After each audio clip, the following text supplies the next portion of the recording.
अकेले किस्सों की दास्तां के सिलसिले शुरू हुए बनके कहानियां कहानियां। साथियों, मैं राजेश कुमार। आइए सुनते हैं तेनालीराम की कुछ मनोरंजक कहानियां। आज की कहानी है सोनार रसोइया।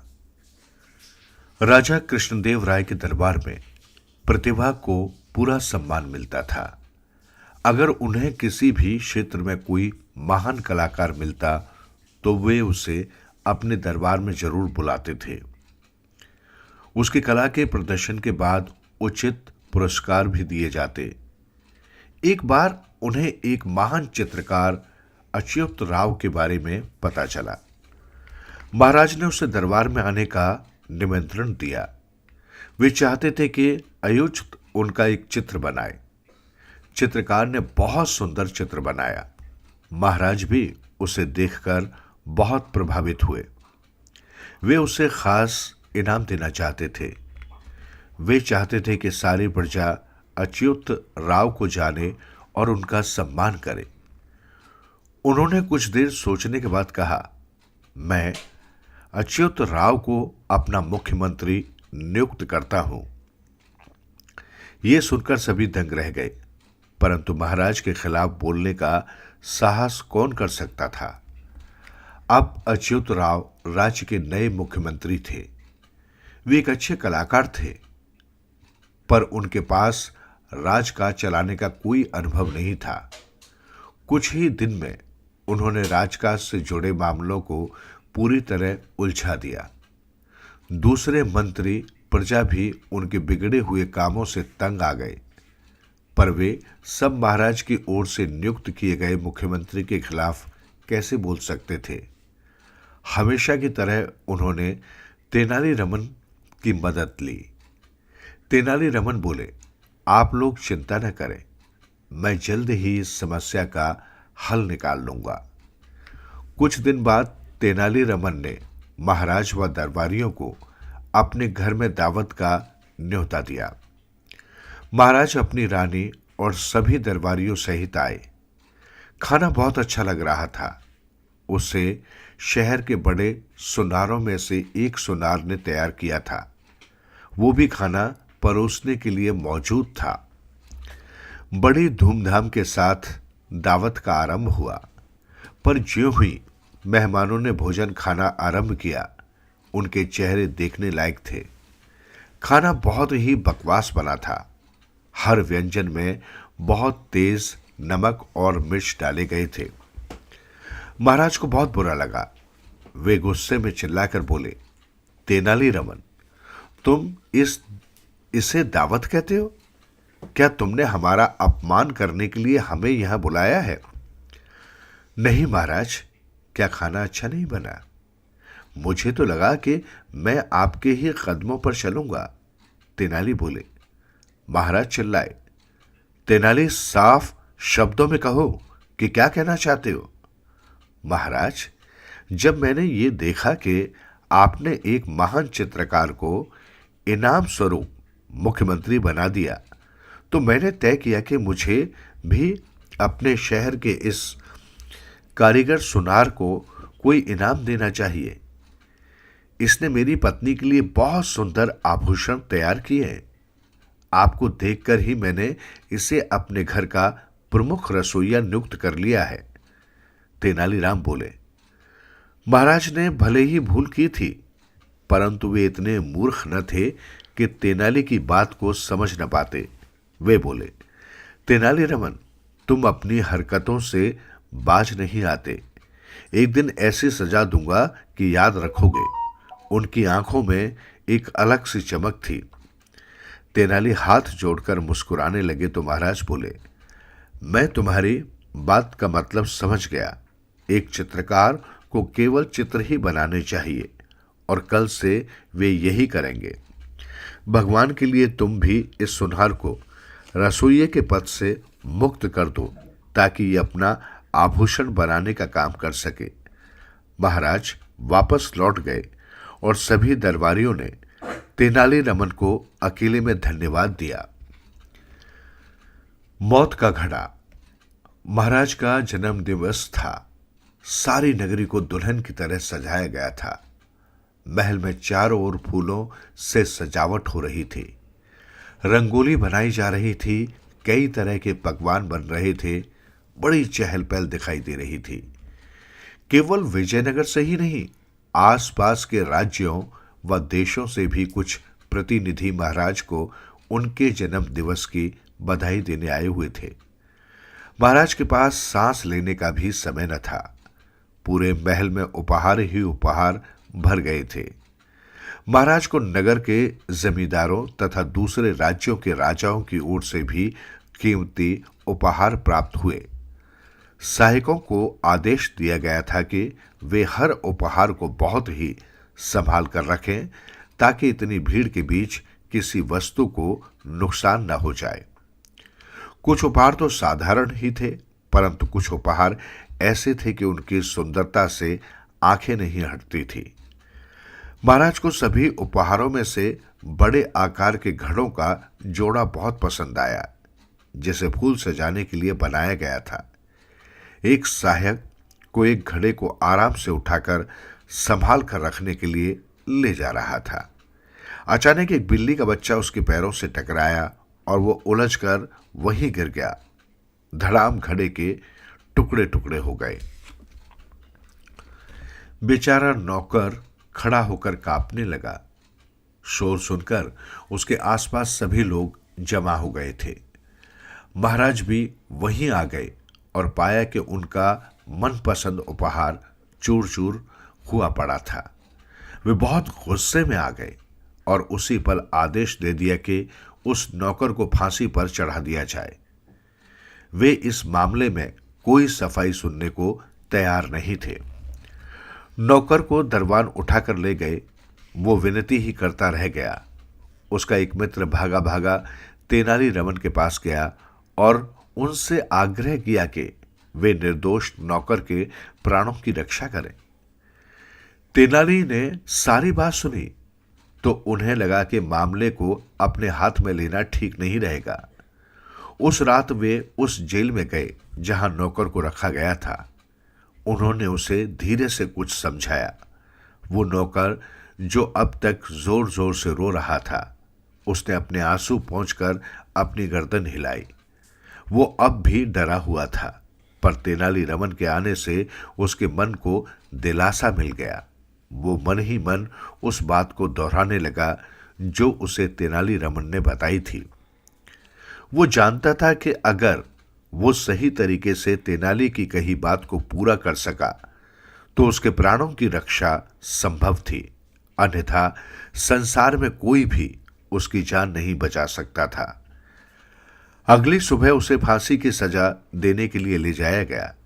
इससे पहले उससे उसकी अंतिम इच्छा पूछी गई। उसने कहा कि वो महल में रखे सारे घड़ों के जोड़े देखना चाहता है। महाराज भी अपने दरबारियों के साथ वहीं मौजूद थे। उन्हें उसकी अंतिम इच्छा सुनकर बहुत हैरानी हुई, पर उन्होंने महल के सारे घड़े लाने का हुक्म दे दिया। नौकरों ने सारे घड़े लाकर उस नौकर के पास रख दिए। इससे पहले कि कोई भी कुछ समझ पाता, उसने ठोकर मार मार कर वे सभी घड़े तोड़ दिए। महाराज गुस्से से चिल्लाए, तुम्हारी इतनी मजाल, तुम्हें एक घड़ा तोड़ने की सजा दी जा रही है और पछतावा करने की बजाय तुम सारे घड़े तोड़ रहे हो, क्यों? नौकर ने सादर प्रणाम करते हुए कहा, महाराज, मैं तो एक नौकर हूं और केवल एक घड़ा तोड़ने के कारण मुझे अपनी जान से हाथ धोना पड़ रहा है। मैं अपने दूसरे नौकर भाइयों की जान बचाने की कोशिश कर रहा हूं। अगर ये सब घड़े नहीं होंगे तो उन्हें कम से कम घड़े तोड़ने के जुर्म में फांसी तो नहीं होगी। महाराज को अपनी भूल का एहसास हुआ और उन्होंने फांसी की सजा वहीं रुकवा दी। स्वर्ग की राह। तेनालीरामन अक्सर अपनी चतुराई के बल पर लोगों की समस्या का हल निकाला करते थे, परंतु वे अक्सर महाराज के साथ बहस में पड़ जाते और उन्हें महाराज के गुस्से का सामना करना पड़ता। एक दिन ऐसा ही था। किसी बात पर महाराज ने तेनाली रामन की करारी बहस हुई। कृष्णदेव राय बोले, तेनाली, तुम मेरे राज्य से हमेशा के लिए चले जाओ। तेनाली ने कुछ नहीं कहा और दरबार से चुपचाप निकल आए। ये देखकर उन दरबारियों की खुशी का ठिकाना नहीं रहा, जो तेनाली रामन से मन ही मन जलते थे। उनके कारण ही तो अन्य दरबारियों की पूछ कम हो गई थी। महाराज के दरबार भुवन विजयम में सब कुछ पहले की तरह चलता रहा, पर अब न तो वहां तेनाली के ठाके गूंजते थे और न ही उनकी समझदारी के नमूने देखने को मिलते थे। महाराज ने तय किया कि वे इस निरस्ता को दूर करने के लिए अपने घोड़े पर सवार होकर सैर के लिए जाएंगे। महाराज का काफिला तैयार हुआ और वे लोग सैर के लिए चल दिए। लंबी दूरी तय करने के बाद वे लोग एक ऐसे स्थान पर पहुंचे जहां नारियल के पेड़ लगे हुए थे। सभी आराम करने के लिए वहीं ठहर गए। महाराज के लिए ताजे फल और नारियल पानी का प्रबंध किया गया। सभी आपस में बातें करते हुए मन बहलाने लगे, परंतु महाराज का मन उदास था। उनका मन किसी भी कार्य में नहीं लग रहा था। उन्हें अपने प्रिय तेनाली की याद सता रही थी। वे उस दिन को कोस रहे थे जब उन्हें अपने तेनाली पर गुस्सा आया और उन्होंने उसे राज्य से बाहर जाने को कह दिया। वे अच्छी तरह जानते थे कि तेनाली भी उनसे दूर नहीं रह सकते थे, परंतु इस बार जाने क्यों तेनाली भी वापस नहीं आ रहे थे। अचानक महाराज ने देखा कि एक व्यक्ति नारियल के पेड़ पर चढ़ रहा था। उन्होंने ध्यान से देखा। वो व्यक्ति तो तेनाली रामन जैसा दिख रहा था। वो वहां क्या कर रहा था? उसे तो दरबार से निकाल दिया गया था। इस पेड़ पर उसका क्या काम? महाराज ने अपने नौकरों को आदेश दिया कि उस व्यक्ति को वहां से उतारकर मेरे सामने लाया जाए। जल्दी ही तेनाली को महाराज के सामने पेश किया गया। तेनाली महाराज को प्रणाम कर खड़े हो गए। मैंने तो तुम्हें अपने राज्य से बाहर जाने को कहा था। तुम यहां पेड़ों पर चढ़कर क्या कर रहे हो? और तुमने मेरा हुक्म भी नहीं माना। तुम जानते हो कि मैं तुम्हें इसके लिए सजा दे सकता हूं। महाराज ने कहा, परंतु मन ही मन वे तेनाली को सामने पाकर प्रसन्न हो गए। जी महाराज, मैं आपके राज्य से बाहर निकलने की कोशिश कर रहा हूं। तेनाली बोले। पेड़ों पर चढ़कर? अब महाराज की जिज्ञासा बढ़ रही थी। जी महाराज, मैंने पूरे देश का दौरा किया। मैं जहां भी गया वहां जाकर पता चला कि वहां आपके ही महान साम्राज्य का हिस्सा था। नदियां, पहाड़ व गुफाएं तक आपकी हैं। महाराज, मुझे लगा कि मुझे स्वर्ग में ही कोई ऐसी जगह मिल सकती है जिसके मालिक आप न हो। मैं पेड़ों पर चढ़ते हुए स्वर्ग के निकट जाने की कोशिश कर रहा हूं। तेनाली बोले। महाराज खिलखिलाकर हंसने लगे। तेनाली रामन, तुम बहुत शरारती हो। तुम्हें तो सचमुच बहुत दूर भेज देना चाहिए, पर तुम्हारे बिना मेरा दरबार सूना है। अब तुम स्वर्ग की तरह राह तलाशना बंद करो और मेरे साथ वापस चलो, महाराज ने कहा। जी महाराज, जैसी आपकी आज्ञा, तेनाली रामन ने कहा। तेनाली रामन महाराज के साथ खुशी खुशी राज्य वापस लौट गए। ये देखकर दूसरे दरबारियों के कलेजे पर सांप लौट गया, जिन्होंने ये मान लिया था कि उन्हें तेनाली रामन से छुटकारा मिल गया। धन की थैली। तेनाली रामन पूरे विजयनगर साम्राज्य का दौरा किया करते थे। कई बार उन्हें महाराज के काम से जाना पड़ता था। वे कई बार निजी काम से भी नगर से बाहर जाते थे। एक दिन जब वे हम्पी लौट रहे थे तो रात हो गई। सर्दियों का मौसम था। देखते ही देखते वर्षा होने लगी और साथ ही ठंडी हवा चलने लगी। वे सिर छिपाने को कोई जगह तलाश करने लगे। उन्हें एक जगह रोशनी दिखाई दी। उन्होंने अपने घोड़े का मुंह उस ओर कर दिया। कुछ ही देर में वे एक सराय के सामने जा पहुंचे। ये देखकर उन्हें तसल्ली मिली। वे घोड़े से उतरे और सराय के दरवाजे पर पहुंच गए। वहां कुछ लोगों ने आग जला रखी थी और उसके आसपास घेरा बनाकर बैठे थे। आग के आसपास बहुत भीड़ थी, वहां बैठने के लिए स्थान न था। तेनालीरामन सिर से पांव तक भीग गए थे और मारे ठंड के कांप रहे थे, पर अंदर जाने से कोई लाभ नहीं था क्योंकि सबने आग को घेर रखा था। तभी सराय के मालिक ने उन्हें देखा। वो पास आकर बोले, आइए श्रीमान, आप तो पूरी तरह से भीग गए हैं, भीतर आए और अपने शरीर को थोड़ी गर्माहट दे। मैं अपने लड़के को भेजता हूं, वो आपके घोड़े की देखरेख कर लेगा। तेनाली ने उसने धन्यवाद दिया, पर भीतर जाने की बजाय वे वहीं द्वार पर खड़े रहे। सराय के मालिक ने उनसे पूछा कि वे भीतर क्यों नहीं आ रहे। तेनाली ने थोड़ा सकुचाते हुए कहा, दरअसल मैं थोड़ा उलझन में हूं। मेरे पास थैली में 20 सिक्के थे। अब मैं घोड़े से उतरा तो थैली मेरे पास थी, अब नहीं मिल रही। हो सकता है यहीं कहीं गिर गई हो। मुझे उसे खोजने जाना है और ये बारिश तो रुकने का नाम ही नहीं ले रही। और वे चुपचाप हो गए। ओ, तो आपके सिक्कों से भरी थैली गुम हो गई। मुझे सुनकर बड़ा दुख हुआ। मुझे नहीं लगता कि इस बारिश और अंधेरे के बीच उसे खोजा जा सकता है, सराय के मालिक ने कहा। आग के पास बैठे लोगों ने भी उनकी बात सुनी। वे झट से खड़े हो गए। श्रीमान, आप यहां आकर बैठे, हम आपकी धन की थैली खोजने में मदद करेंगे। आप सब बहुत दयालु हैं, परंतु ये बारिश। चतुर तेनाली ने बात बनाई। वे लोग बोले, अरे बारिश हमारा क्या बिगाड़ लेगी, हम आपकी थैली खोजकर अभी वापस लौट आएंगे। और इस तरह वे सब सिक्कों से भरी थैली की खोज में निकल गए। जी, आप सबका बहुत बहुत धन्यवाद। मैं आप लोगों की यही प्रतीक्षा करता हूं, तेनालीरामन ने आवाज लगाई। सराय के मालिक ने तेनाली को देखकर बड़ी सी मुस्कान लिए, क्योंकि वो समझ गए थे। वो बोले, श्रीमान, आप तो बहुत बढ़िया किस्से बनाना जानते हैं। यहां आकर आपने कपड़े सुखाए, मैं आपके लिए गर्म दूध लाता हूं।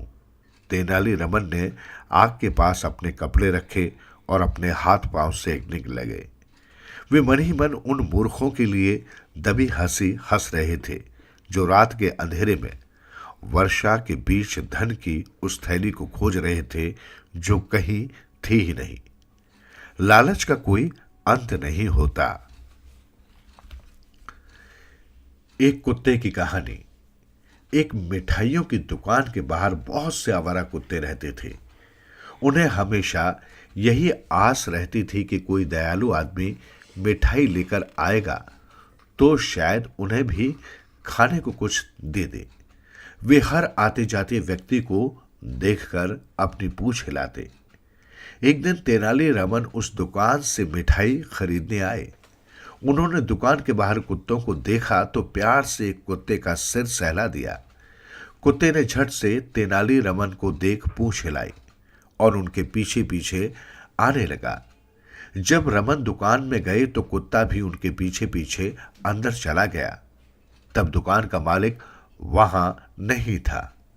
वो उन दोनों के भीतर जाने के बाद ताजी मिठाइयों का बड़ा सा लिफाफा लेकर भीतर आया। मैं आपको जानता हूं, मैंने आपको दूर से ही आता देख लिया था, तभी तो मैं भागता हुआ आया हूं। आप दरबार में बड़े आदमी हैं। मैंने आपकी हाजिर जवाबी के भी बहुत से किस्से सुन रखे हैं। श्रीमान, आज मेरी दुकान में कैसे आना हुआ? दुकानदार ने पूछा। मैं तो यहां मिठाई खरीदने आया हूं आपकी दुकान में, और किस काम के लिए आया जा सकता है? तेनालीरामन ने मुस्कुराकर कहा। दुकानदार को लगा कि तेनालीरामन उसकी दुकान में भी कोई शरारत करेंगे, उसे सबके बीच हंसी का पात्र बनना पड़ेगा, इसलिए वो थोड़ा चौकन्ना होकर बोला, मुझे पता है कि आप कोई न कोई शरारत करने आए हैं। आपके ऐसे किस्से तो बहुत मशहूर हैं। दूसरी बात, आप अपने कुत्ते को दुकान में क्यों लेकर आए? आपने इस गंदे और कीड़ों से भरे कुत्ते को दुकान के भीतर लाने की हिम्मत कैसे की? आपको ऐसा करने की अनुमति किसने दी? दुकानदार गुस्से से चिल्लाया। 1 मिनट ठहरो। तुमसे किसने कहा कि ये मेरा कुत्ता है? ये तो रोज तुम्हारी दुकान के बाहर बैठता है। क्या तुम इसे नहीं पहचानते? तेनालीरामन बोले, आप झूठ न कहें। मैं दौड़ता हुआ आया क्योंकि मैंने इसे आपके पीछे दुकान में आते देख लिया था। अगर ये आपके पीछे आया है तो इसका मतलब है कि आप इसके मालिक ही हैं। ये आपका कुत्ता है, वरना ये आपके पीछे दुकान में नहीं आता। दुकानदार ने तर्क दिया। अच्छा, तो तुम्हारा मानना है कि जो किसी का पीछा करता है वो नौकर होता है और जो आगे चलता है वो मालिक होता है? बड़े मूर्ख हो तुम, तेनालीरामन बोले। नहीं, ये सच्ची बात है, दुकानदार ने कहा। ऐसा है तो मैं तुमसे कुछ पूछना चाहता हूं। कुत्ता मेरे पीछे आया इसलिए मैं इसका मालिक हूं? जी हां, बिल्कुल सच है। और फिर तुम आए इस कुत्ते के पीछे। क्या इसका मतलब होगा कि कुत्ता तुम्हारा मालिक है क्योंकि तुम उसके पीछे दुकान में आए? ये कहकर तेनालीरामन खिलखिलाकर हंस पड़े। वहां खड़े कुछ और लोग भी हंसने लगे और दुकानदार बगले झांकने लगा। ओह, मुझे माफ करें, मैं अभी आपकी मिठाइयां तोलकर देता हूं, उसने कहा। फिर वो उस कुत्ते को मिठाई के टुकड़े से बहलाकर बाहर ले जाने लगा। चल बाहर निकल कुत्ते, चल चल। उस दिन कुत्ते की बढ़िया दावत हो गई और दुकान में खड़े सभी लोगों का मनोरंजन भी हो गया। महाराज का सम्मान। महाराज हमेशा तेनालीरामन को उनकी बुद्धिमत्ता तथा हर समस्या को सुलझाने की योग्यता के लिए इनाम दिया करते थे। एक दिन महाराज किसी बात पर इतना प्रसन्न हुए कि उन्होंने तेनाली को एक थाल भरकर सोने के सिक्के उपहार में दे दिए। ये देखकर सभी दरबारी दंग रह गए। अब तेनाली को ये चिंता होने लगी कि वे उन सिक्कों को घर कैसे लेकर जाएं। वहां उनके पास इतने सारे सिक्कों को रखने के लिए कोई पोटली या थैली नहीं थी। थाल में रखे सिक्कों को घर ले जाना संभव नहीं था। जब उन्हें कुछ नहीं सूझा तो उन्होंने कुछ सिक्कों को अपनी जेबों में ठूंस लिया, फिर कुछ सिक्के कमर पर धोती में लपेट लिए। इसके बाद कुछ सिक्कों को अपनी पगड़ी में रखा। फिर वे महाराज के पास प्रणाम करने तथा धन्यवाद बोलने गए। जो ही वे झुके तो उनके सारे सिक्के झनझन करते हुए दरबार के फर्श पर गिर गए। तेनालीरामन परेशान हो गए और फिर स्वयं झुक झुक कर एक एक सिक्का दरबार में से उठाने लगे। उन्होंने अपनी पगड़ी वही जमीन पर फैला दी और सारे सिक्के उस पर जमा करने लगे। दरबारी ये दृश्य देखकर हंसने लगे और कानाफूसी शुरू हो गई। वे सब मिलकर तेनाली का मजाक उड़ा रहे थे। जरा देखो तो तेनाली कैसे फर्श पर रेंग रेंग कर अपने सिक्के बटोर रहे हैं। इनके पास जो है उससे कभी संतुष्ट नहीं होते। ये तो एक भी सिक्का भूले से यहां वहां रहने नहीं देंगे, चाहे इन्हें घंटों क्यों न लग जाए। वे आपस में बातें करने लगे। तेनालीरामन सब कुछ सुनकर भी अनजान बने रहे और दरबारियों की कुर्सियां, पर्दों व झालरों के बीच घुसकर अपने सिक्के एकत्र करते रहे। धीरे धीरे दरबारियों का शोर बढ़ा और वे जोर जोर से हंसने लगे। अब महाराज का ध्यान इस ओर गया। उन्होंने भी तेनालीरामन को दरबार के कोने कोने में लुढ़के हुए सिक्के उठाते हुए देखा। महाराज जानते थे कि तेनाली जो भी कहते हैं या करते हैं, उनके पास हमेशा उसके लिए कोई न कोई उचित तर्क होता है। अगर वे दरबार में से सिक्के बटोर रहे थे तो इसे उनका लालच नहीं माना जा सकता। उन्हें लगा कि तेनाली का मजाक उड़ाने वाले दरबारियों को पता लगाना ही चाहिए कि तेनाली सारे सिक्के क्यों उठाना चाह रहे हैं। उन्होंने तेनाली से पूछा, तेनाली, तुम मूर्खों की तरह कुर्सियों, पर्दों व झालरों के बीच घुसकर सोने के सिक्के क्यों बटोर रहे हो? जानते हो कि ऐसा करते हुए तुम कितने मूर्ख और लोभी नजर आ रहे हो? महाराज ने गंभीर स्वर में कहा। तुम इन्हें छोड़ क्यों नहीं देते? बस बहुत हो गया। जो सिक्के गिरे हुए हैं उन्हें वहीं रहने दो, बाद में हमारे सहायक उन्हें उठा लेंगे। क्या इतने सिक्के पाने के बाद भी तुम्हारा मन नहीं भरा? तुम कितने लोभी हो?